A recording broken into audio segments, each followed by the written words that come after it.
अब जो प्रसंग चल रहा है, जिन महापुरुषों ने परमात्मा को देखा उन्होंने बताया कि वो भगवान ऊपर रहता है, ऊपर, और वहां से चल कर आता है, हमें मिला, उसको मिला, ऐसे मिला, सारे प्रमाण है हमारे पास। अब वेद क्या बताते उस परमात्मा के बारे में, वो क्या लीला करता है। यदि वेदों में भी वही प्रमाण मिल जाता है जो उन महापुरुषों को मिला जिन्होंने बताया कि मुझे भगवान मिले परमात्मा और सचखंड लेकर गए, मुझे वापस छोड़ा, वो है परमेश्वर ब्रह्म, वो कंप्लीट गॉड है। और उसी वैसी ही लीला वेद बताते हैं, तो आप अपने आप समझ में आ जाना चाहिए, अगरम अगरम खत्म हो जानी चाहिए प्राणी की, और बिल्कुल हो जाएगी। और कहते हैं आँखों देख कर भी जो नहीं मानता, जानबूझ साची तजय और करे झूठ तने, ताकि संगत है प्रभु स्वप्न में बिना दी। इसे नालायक आदमी तो कहते स्वप्न में भी नहीं मिला, जो आंखों प्रमाण देख कर फिर बकवास करता है, झूठ बोलता है, रामपाल ये करता है, कहाँ लिखा लिखा दिखाने लग रहा है, मैं सारे सदग्रंथ प्रमाणित कर रहा हूँ, सामने दिखा रहा हूँ, फिर भी कहता है, झूठ बोलता है, तो वो स्वार्थी और काल का पक्का दूत है।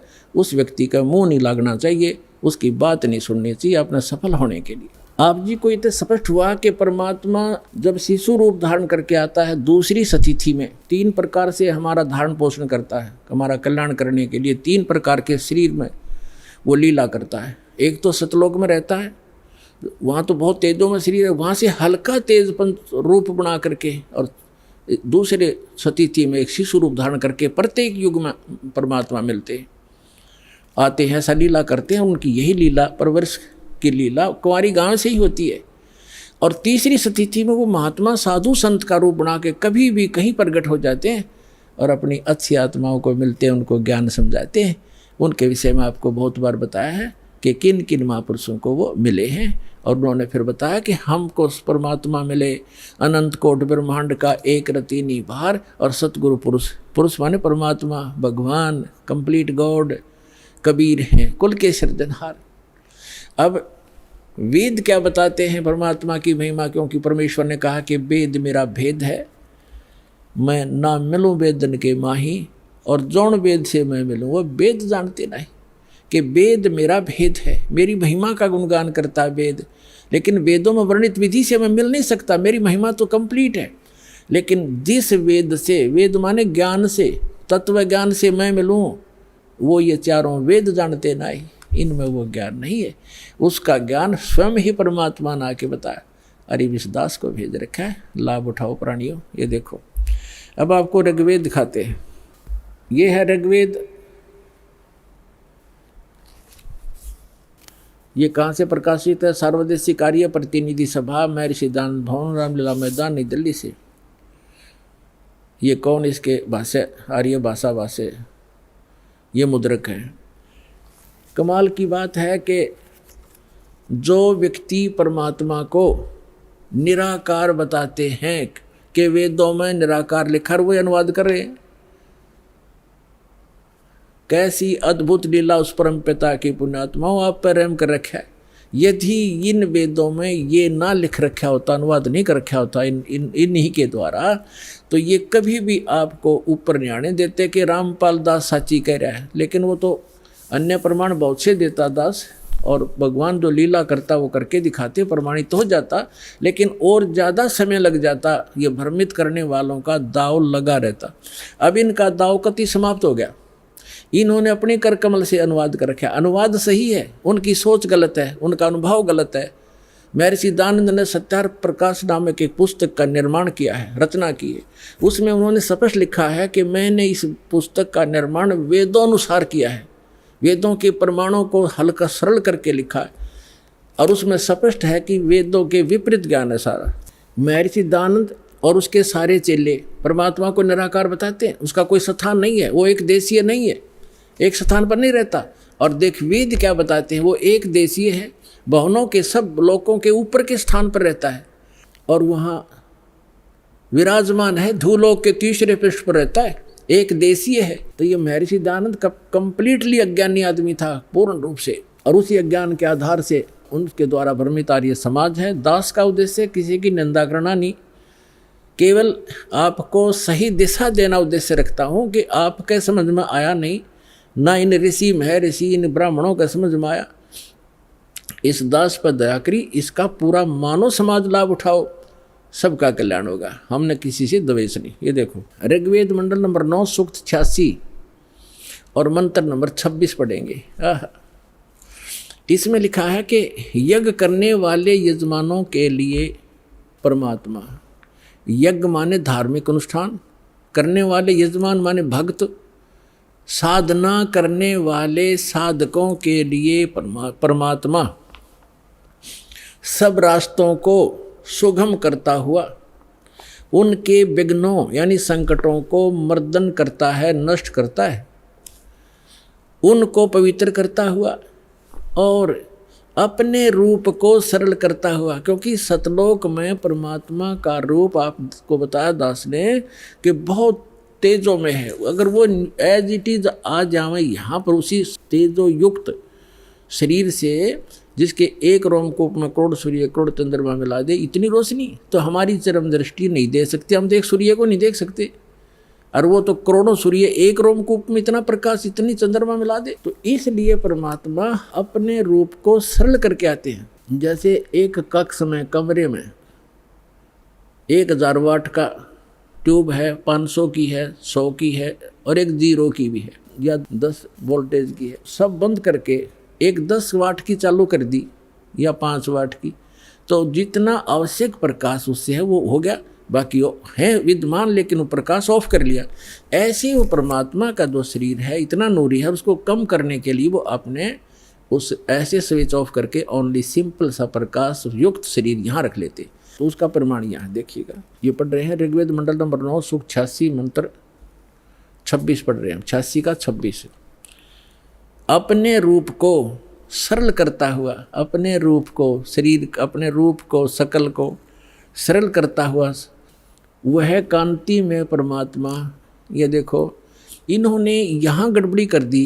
ये देखो यह है कबीर, हम कबीर बोले, बै बोला ना, हम कबीर, वेदों को वेद बोलते हैं, तो यहाँ कबीर, हम इस यू कबीर लिखा, कबीर। इस रे को इन्होंने संधि छेद करके अपसर्ग लगा दिया, अपसर्ग लगा के इसका अर्थ कर दिया, कवि का अर्थ कर दिया सर्वज्ञ। कवि कोई सर्वज्ञ नहीं होता, ना आज तक होया है, परमात्मा ही सर्वज्ञ होता है। यहाँ अर्थ नहीं करना चाहिए था, अर्थ करके अनर्थ किया इन्होंने। यदि कहीं किसी काव्यकार की महिमा वर्णित हो और वहाँ कवि शब्द हो तो वहाँ अर्थ किया जा सकता, काव्यकार कर दे, सर्वज्ञ वहाँ भी नहीं किया जा सकता। तो यहाँ कबीर देव लिखना था। आपको प्रमाण दिखाते हैं, जैसे ये एक पुस्तक है यजुर्वेद, इस पर ऊपर रे लगा हुआ है। अब इसी में प्रमाण दिखाते हैं आपको। ये देखिएगा, ये यजुर्वेद है, ये महर्षि दानंद द्वारा ही इसका अनुवाद है। ये प्रकाशक सार्वदेशी कार्य प्रतिनिधि सभा 2/5 महर्षि दानंद नई दिल्ली से, और ये महर्षि दानंद द्वारा इसका अनुवाद है और ये यहाँ से छपा।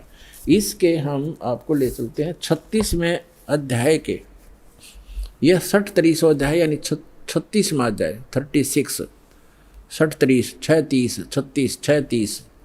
और यहाँ आगे हम, ये यजुर्वेद है और यहाँ देखिएगा इसका प्रथम मंत्र है। इसमें लिखा है कि रचम वाचम प्रपदे मनो यजु प्रपदे, ये यजु शब्द है, इसका 2 अपसर्ग लगा रखे। अब इसका अनुवाद महर्षि दानंद जी ने यहाँ कर रखा है, देखिएगा इसमें यजु, ये यजु शब्द है, इसका अर्थ यजुर्वेद लिख दिया, बिल्कुल सही। अगर इसका अर्थ कर देता तो ये महिमा यजुर्वेद की थी, और यहाँ यजुर्वेद लिखना पड़ा, ये रे ला के, हमको यजुर्वेद बोलना, यजुर्वेद, तो यहाँ रे इसने यजुर्वेद लिखा, बिल्कुल सही लिखा। अगर यहाँ अर्थ कर देते तो महिमा यजुर्वेद की थी, तो कैसे समझते कि किसकी महिमा, ये अनर्थ हो जाता। इसी प्रकार यहाँ इन अनुवादकर्ताओं ने कबीर का अर्थ लिखना था, कबीर देव। यहाँ कवि का अर्थ जैसे अपसर्ग भी लगे हैं, तो इसको लिखना था कबीर देव है उस परमात्मा का, वो कबीर देव। कबीर देव माने साहब परमात्मा, कबीर, हम कबीर बोले, कबीर देव लिख देते हैं, देव माने परमेश्वर और कबीर माने कबीर। हम कबीर साहब कहने लगे अपनी लोकल भाषा में, हम वह को वह बोलते हैं, और कबीर कबीर, कबीर देव, कबीर साहब, कबीर भगवान, कबीर अल्लाह, अल्लाहु अकबर। वेदों में उसको कबीर देव अपनी मातृभाषा में वैसे लोकल लैंग्वेज में कबीर साहब, और कुरान शरीफ के अंदर उसको अल्लाहु अकबर यानी अल्लाह कबीर कहा है। ये है वही जो काशी में धानक रूप में रहा था। ये उन महापुरुषों ने प्रमाणित भी कर दिया कि हम सुल्तानी नानक तारे दादू को उपदेश दिया, जात जुलाहा भेद नहीं पाया, काशी माए कबीर हुआ, अनंत कोट ब्रह्मांड का एक रति निभार, और सतगुरु पुरुष कबीर हैं ये कुल के सिरजनहार। हमने फिर से ऋग्वेद ले लिया, यजुर्वेद रख दिया, क्योंकि अब हम इसको प्रमाणित कर रहे थे। ऋग्वेद मंडल नंबर 9 सूक्त 86 के मंत्र 26 को हम पढ़ रहे हैं। यहाँ आगे थे कि यज्ञ करने वाले यजमानों के लिए परमात्मा, यज्ञ माने धार्मिक अनुष्ठान, यानी साधना करने वाले साधकों के लिए परमात्मा, सीधा सार्थ बन जाता है। सब रास्तों को सुगम करता हुआ, यानी उनके विघ्नों को, संकटों को मर्दन करता है, उनको पवित्र करता हुआ और अपने रूप को सरल करता हुआ, वह कांति में परमात्मा कबीर देव लिखना था यहाँ पर, कबीर देव विद्युत के समान क्रीड़ा करता हुआ, जैसे बिजली आती है बड़े स्पीड से, वर्णीय पुरुष को प्राप्त होता है। वर्णीय माने अच्छी आत्मा को मिलता है। यहाँ देखो 27 में क्या कहा, वो कहाँ रहता है वो परमात्मा, जो परमात्मा ध्रुव लोक के यानी तेजो में लोक के तीसरे पृष्ठ पर रहता है, तीसरे पृष्ठ पर विराजमान है। अब यहाँ दो कंसेप्ट तो कति क्लियर हो गए। वो परमात्मा ऊपर के लोक में रहता है, ध्रुव लोक के यानी तेजो में लोक के भी तीसरे स्थान पर, वहाँ 3 पार्ट है सतलोक के। ऊपर के जितने लोक हैं उनको 3 विभागों में बांटा हुआ है, तो उनके सबसे ऊपर के लोक में बैठा हो परमात्मा। और वहाँ से अब आगे दिखाते हैं, बिजली जैसी गति से आता है, जैसे बिजली 1 सेकंड में पहुँच जाती है, और अच्छी आत्माओं को मिलता है और वो वहाँ ऊपर रहता है। और अब देखो ऋग्वेद मंडल नंबर 9 सूक्त 82 का मंत्र 1 दिखाते हैं, 1 और 2 आपको स्पष्ट कर देगा। ये देखिएगा, ऋग्वेद मंडल नंबर 9 सूक्त 82 और मंत्र नंबर इसका यहाँ 82 यहाँ से शुरू होता है, इसका मंत्र 1 है ये रहा। इसमें है कि वो अमर परमात्मा, सोम माने सर्वोत्पादक प्रभु, सबकी उत्पत्ति करने वाला परमात्मा, प्रकाश रूप सद्गुणों की वृष्टि करने वाला, पापों का हरण करने वाला। महर्षि दानंद कहता भगवान पाप नाश नहीं करता, आयुर्वेद कहते हैं पापों का हरण करने वाला, नाश करने वाला है।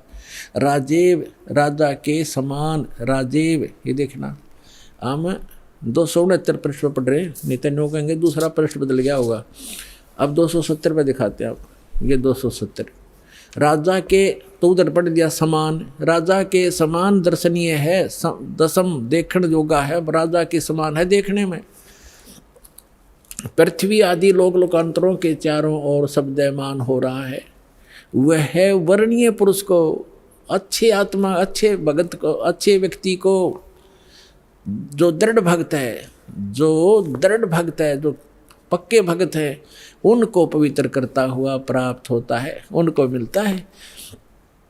जिस प्रकार विद्युत आकाशीय बिजली स्नेह वाले स्थानों को आधार बनाकर प्राप्त होता है, जैसे पहले वर्षा के दिनों में हमारे घरों में एक कांसी धातु होती थी, कांसी, उसके थाली बेले गिलास कटोरे हुआ करते थे। और हमारी दादी जी कहा करती थी हमारी माताओं से, चाची ताइयों से, कि बाहर जो थाली रखी होती, बेले रखे होते कांसी के, कहा करती इनको अंदर रखो, क्योंकि कांसी की धातु पर, थाली पर बिजली गिर जाती है आकाश की, क्योंकि उसका अट्रैक्शन होता है। तो यहाँ यही कहा है, वेद बता रहे हैं कि वो परमात्मा अपने उन पुण्य आत्माओं को ऐसे आधार बनाकर प्राप्त होता है, उसका अट्रैक्शन होता है उन अच्छी आत्माओं, दृढ़ भक्तों में। जिस प्रकार आकाशीय बिजली धातु विशेष पर अट्रैक्ट होकर उसी पर आधार बनाकर आती है। बता के कसर छोड़ दी, क्या कमी छोड़ दी वेद ने बताने में। अब आगे देखो, ऋग्वेद मंडल नंबर 9 सूक्त 82 का मंत्र नंबर 1 आपने पढ़ लिया। अब दो में क्या बताया है, किस लिए आता है वो। हे परमात्मन, उपदेश करने की इच्छा से आप, ओहो, यानी ज्ञान देने के लिए, यथार्थ ज्ञान देने की इच्छा से आप महापुरुषों को प्राप्त होते हैं। हो गया स्पष्ट कि जैसे आकाशीय बिजली आती है गतिशील होकर के यहाँ आते आप। और देखो ऋग्वेद मंडल नंबर 9 सूक्त 82 का मंत्र नंबर 3 में क्या कहा है,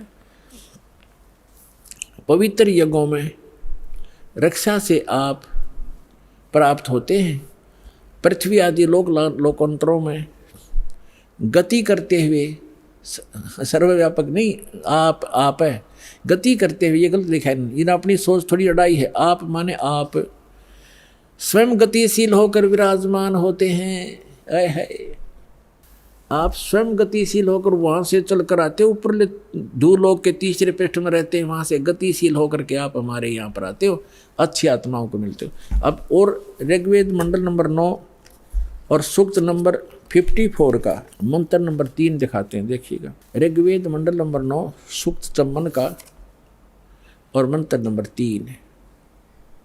इसमें लिखा है कि सूर्य के समान जगत प्रेरक यह परमात्मा सोम स्वभाव वाला और जगत प्रकाशक है, और सब लोकों को पवित्र करता हुआ भुवनो ऊपरी तिष्ठति, भुवनो ऊपरी तिष्ठति, संपूर्ण ब्रह्मांडों के ऊर्ध्व भाग, ऊपर के भाग में भी नहीं, वहाँ वर्तमान है, वहाँ रहता है, भी तो इसमें आता ही नहीं, वहाँ रहता है अपने आत्माओं।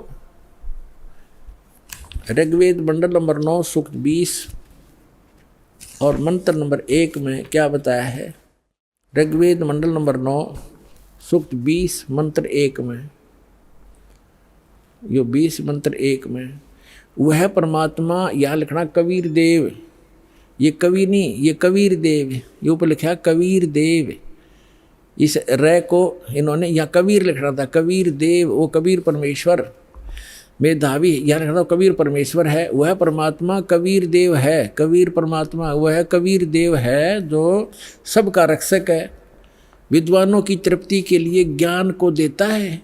विद्वान यानी वही आकर के वो ऐसा ज्ञान देता जिससे बुद्धिमान लोग तृप्त होते हैं, संतुष्ट होते हैं, और सहनशील है, संपूर्ण दुष्टों को संग्रामों में यानी ज्ञान के युद्ध में तिरस्कृत करता है, सबको पराजित कर देता है अपने तत्व ज्ञान से।